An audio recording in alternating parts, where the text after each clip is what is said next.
ఓం సమర్థ సద్గురు శ్రీ సాయినాథాయ నమః. శ్రీ సాయి లీలామృతం 15వ అధ్యాయం. సద్గతి. జీవుడు మరణ సమయంలో స్మరించిన దానినే మరుజన్మలో పొందుతాడని శాస్త్రం.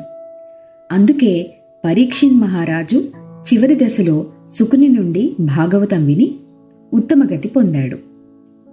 అందుకే కాశీ వంటి క్షేత్రాలలో మరణించాలని ముసలితనంలో ఎందరో అక్కడకు చేరుతారు. సకల దేవతలు తానైన సద్గురు సన్నిధిలో మరణించిన జీవులు కూడా తప్పక సద్గతి పొందుతాయి. అది ఎన్నో జన్మల పుణ్యఫలం. అందుకే సద్గురువులను జంగమ తీర్థాలంటారు. మద్రాసు నుండి మానస సరోవరానికి బయలుదేరిన విజయానంద స్వామి దారిలో షిరిడీ వచ్చాడు. హరిద్వార్ నుండి వచ్చిన ఒక సన్యాసి ఆ యాత్ర కష్టమని చెబితే అతడు ఆ తలంపు విడిచాడు. తర్వాత బాబా అతన్ని చూస్తున్నే కోపంతో, ఈ దొంగ సన్యాసిని బయటకు గెంటండి, కష్టానికి వెరిచేవాడు సన్యాసే కాడు అన్నారు. అది విని విజయానందుడు సిగ్గుపడ్డాడు. 2 రోజుల తర్వాత అతని తల్లికి జబ్బు చేసిందని జాబొచ్చింది. వెంటనే అతడింటికి వెళ్లటానికి బాబా అనుమతి కోరాడు. ఇంత మమకారం ఉంటే ఎలా సన్యసించావు?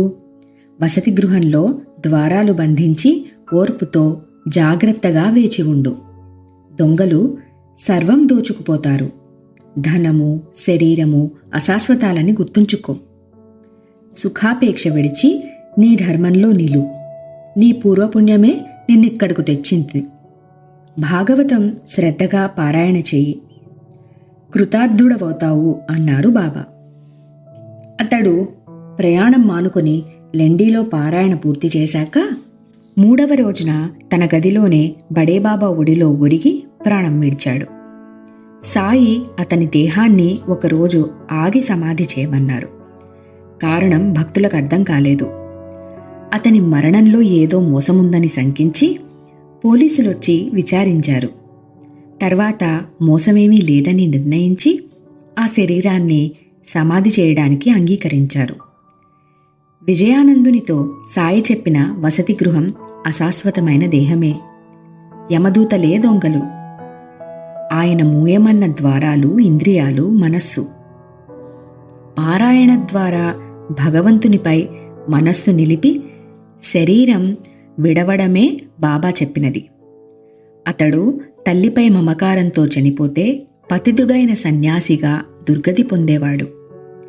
సాయి సన్నిధిని సద్వినియోగం చేసుకునేలాగా సాయే చూసుకోవలసి వచ్చింది.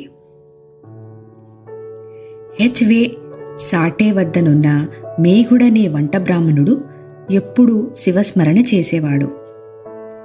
అతని మేలు కోరి సాఠే అతనిని షిరిడీ పంపాడు. దారిలో సాయి ముస్లిమని ఎవరో చెప్పడంతో అతడు సంకోచిస్తూనే షిరిడీ చేరాడు. సాయి అతన్ని చూసి ఉగ్రులై, ఈ వెధవను బయటకు గెంటండి. అతడేమో పవిత్ర బ్రాహ్మణుడు, నేను ముస్లింను, ఇక్కడికొస్తే అతడి ఆచారం మంటగలుస్తుంది అని కేకలేశారు.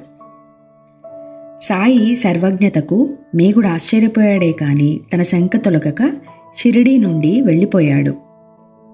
కాని సాయి వెళ్ళగొట్టదలిచింది అతని శంకనే గనుక త్వరలో అతడు హృదయ పరివర్తన చెంది బాబా సాక్షాత్తు శంకరుడన్న విశ్వాసం పొంది మళ్లీ షిరిడీ చేరాడు. నిత్యము 4 మైళ్ళు నడిచి గోదావరి జలం తెచ్చి షిరిడీలోని దేవుళ్లకు అభిషేకం చేసి చివరకు మసీదులో సాయిని పూజించేవాడు. ఒకరోజు ఖండోబా ఆలయం మూసి ఉంటే అతడు తిన్నగా మసీదు చేరాడు. కాని బాబా, ఇప్పుడా మందిరం తెరిచారు, పూజించిరా, నిత్యక్రమం ఎప్పుడూ మార్చకూడదు అన్నారు. అతడు వెళ్ళి చూసేసరికి ఆలయం తెరిచి ఉన్నది. అలానే ఒక సంక్రాంతికి సాయిని సాక్షాత్తు శివునిలా అర్చించదలిచి అతడు గోదావరి జలం తెచ్చాడు.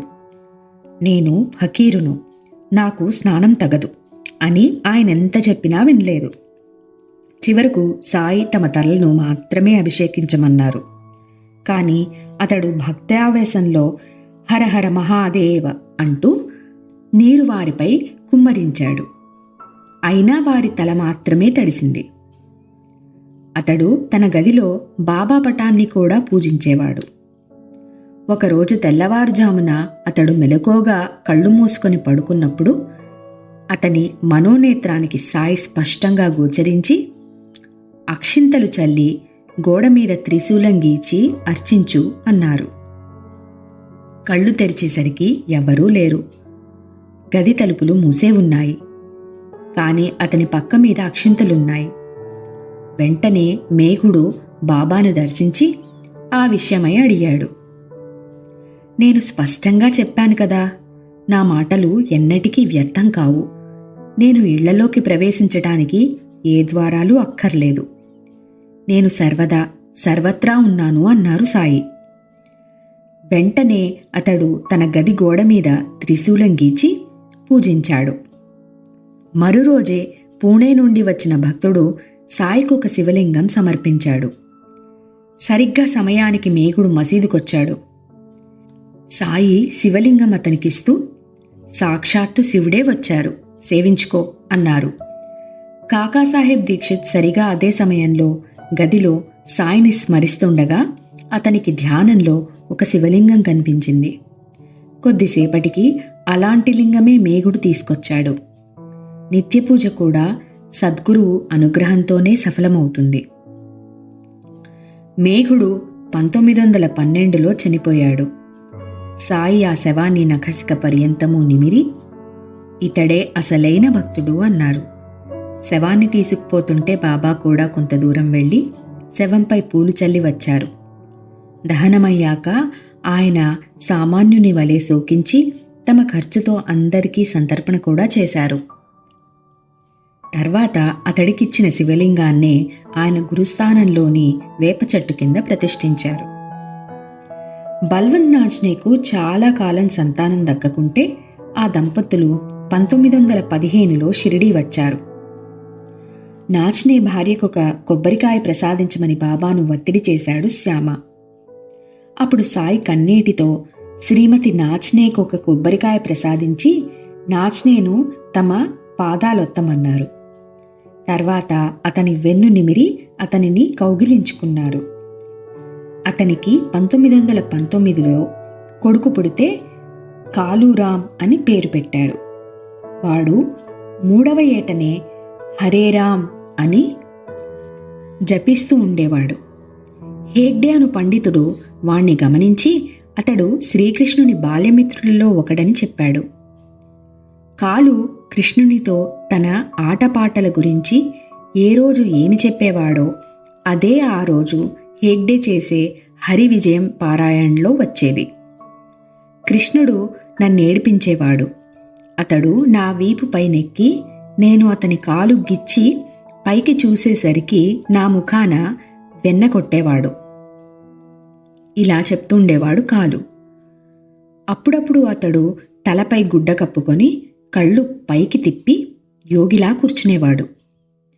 ఒకరోజు సందేశ్ అనే పత్రికను తెప్పించి దాని అట్ట మీద ప్రణమంలో ఉన్న శ్రీకృష్ణుని బొమ్మ గోడ కంటించాడు. ఆ పుస్తకంలోని ఒక వ్యాపార ప్రకటనలో గ్రామోఫోన్ ముందు కూర్చున్న కుక్క బొమ్మ చూపి, అది శ్రీకృష్ణ సందేశం, ఆ కుక్క దాని యజమానివాణ్ణి ఎంత శ్రద్ధగా వింటోందో, అలా చేస్తే నీకు బాబా మాటలు వినిపిస్తాయి, నేనలాగే చేస్తుంటాను అన్నాడు కాలు. బాబా గొంతు నీకెలా తెలుసు అంటే అతడు చెప్పలేదు. అతనిని చూడ్డానికి మహాత్ములు, ఉపాసినీ బాబా మరియు గాడ్గీ బాబా వచ్చారు. కాలుకు 1927లో వంటికి నీరు పట్టి జ్వరం వస్తే బాబా ఊది మాత్రమే ఇచ్చారు. పవిత్రమైన కార్తీక శుద్ధ ఏకాదశి నాడు అతడు తండ్రితో, జ్ఞానేశ్వరి 13వ అధ్యాయం వినిపించు, నేను వెళ్ళిపోతున్నాను అన్నాడు. తండ్రి దుఃఖం వలన చదవలేకపోతే అతడు ఆ గ్రంథాన్ని చూస్తూ ప్రాణం విడిచాడు. వెనుక కొబ్బరికాయ ప్రసాదించేటప్పుడు సాయి కన్నీరెందుకు కార్చారో నాజ్నేకు అర్థమైంది. 1914లో ఒకరోజు సాయి గర్భిణి అయిన శ్రీమతి రేగేతో, నా వరప్రసాదం నీ దగ్గరున్నది అన్నారు. బిడ్డ జన్మించాక ఆయన ఒకరోజు, బిడ్డ నీవాడా నావాడా అన్నారు. మీవాడే అన్నాడు రేగే. వాణ్ణి నావాడుగా పెంచు అన్నారు బాబా.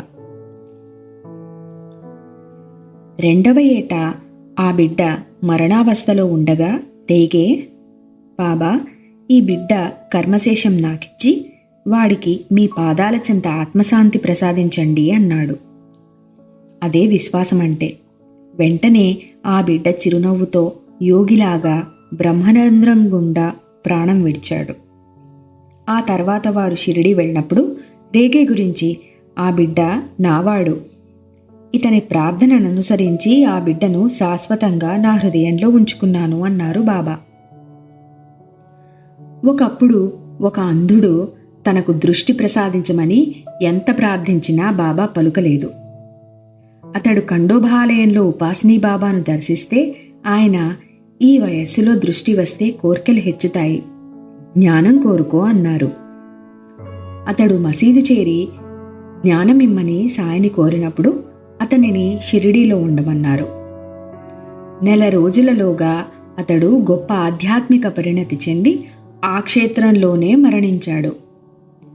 మరణించినది అతని భార్యే కాని అతడు కాదు. అతడు సద్గతి పొందాడు అన్నారు బాబా. మహల్సాపతి సాయినెంతగానో సేవించాడు. కొన్ని సేవలు అతడు మాత్రమే చేసేవాడు. ఉదాహరణకు, ఎప్పుడూ సాయి వద్ద నుండే ఇటుకపై ఒక గుడ్డ, దానిపై దుప్పటి పరిచి పక్క వేయడం మహల్సాపతి మాత్రమే చేసేవాడు. అతనికి సాయి సద్గతినిచ్చారు.